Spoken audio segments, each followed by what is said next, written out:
The Israel-Hamas war has devastated the health system in Gaza, with hospitals reporting a lack of power, a lack of medicine, and a lack of the basics for medical care.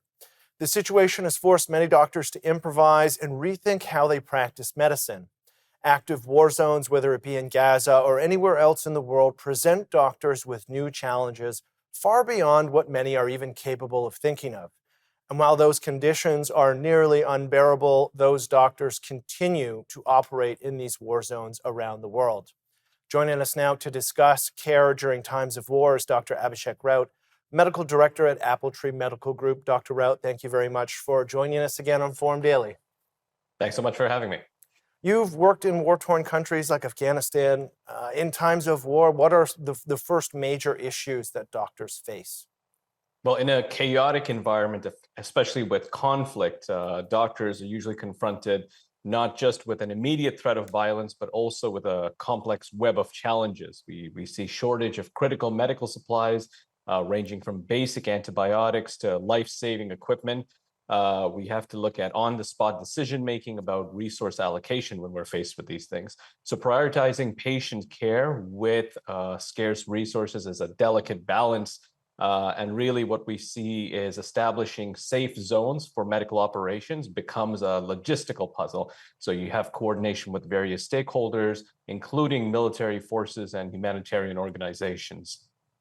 And we've heard stories in Gaza of doctors operating, like you insinuated, with limited anesthesia, even limited lighting because of lack of power.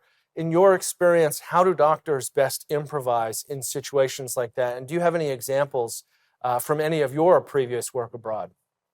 Right. So what we see is when we are faced with these limited resources, we have to become innovators out of necessity. So in many situations where you cannot do a traditional general anesthesia, healthcare providers will resort to nerve blocks or regional anesthesia techniques to ensure that patients can at least be comfortable as they go through these necessary surgeries. We also will find that, portable battery-operated lights become more than tools. They become lifelines, really, in dimly lit, powerless operating rooms. And so in reality, we do have to become very creative and use everyday items for really medical purposes. And of course, the importance here is in order for that to really work, we do have to have a lot of collaboration with medical teams and a lot of ingenuity for doctors and healthcare providers. And in terms of what we see in war-torn countries versus maybe what a doctor would see in a busy emergency room, what are some of those main differences? I mean, obviously the types of injuries are different, but how would you explain what it's actually like to work in a situation like that? Right. So, I mean, looking at, just beyond the visible disparities and injury types there, I think what we see is a strong psychological toll on healthcare professionals who are working in war-torn regions. There's the constant threat of violence, which also adds a level of unpredictability, and also this concern of whether, the hospital might even exist the next day. And so how do you plan for that? How do you plan for your patients for that? So really in these situations, the concern here is really an infrastructure or disrupted supply chain, which means you practice medicine, but tomorrow you may be practicing a very different form of medicine. Yeah, you mentioned infrastructure. In terms of healthcare system recovery, that's a big question of, if we look at Gaza, what's next? What are some of the keys to rebuilding a healthcare system after it's been ravaged by war? Right. I think if we had to summarize that into just two words, it would be sustained commitment. So infrastructure reconstruction is not just physical structures, but really establishing reliable communication networks and transport systems.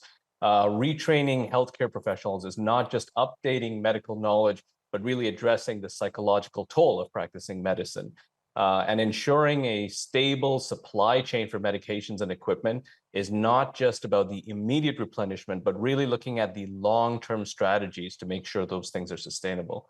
And then finally, just looking at international collaboration, it's not just financial aid. It also involves knowledge transfer, cultural sensitivity, and really respect for local expertise.